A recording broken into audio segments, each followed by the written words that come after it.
নমস্কার। সোনা গয়না ধারণ করলে আমাদের জন্মছকের 5খানা ঘর ভালো হতে শুরু হয়ে যায়। নাম্বার 1 হয়ে গেল 2 নম্বর ঘর। 2 নম্বর ঘর হলো টাকা পয়সা। আপনি সোনা পড়ুন, দেখুন আপনার কাছে টাকা পয়সা আসতে শুরু হয়ে যাবে আর জমতেও শুরু হয়ে যাবে।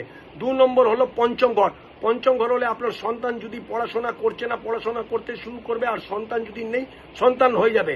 3 নম্বর হলো সপ্তম ঘর। সপ্তম ঘর মানে স্বামী স্ত্রী ভালো সম্পর্ক নেই, ভালো সম্পর্ক শুরু হয়ে যাবে। নাম্বার 4 হলো যে আপনার নবম ঘর ভালো হয়ে যাবে। নবম ঘর ভাগ্য আছে, ভাগ্য আপনার ভালো হয়ে যাবে। নাম্বার 5 হলো একাদশ ঘর। একাদশ ঘর মানে হয়ে গেল আয় ইনকাম। আপনার আয় ইনকাম বৃদ্ধি হতে শুরু হয়ে যাবে।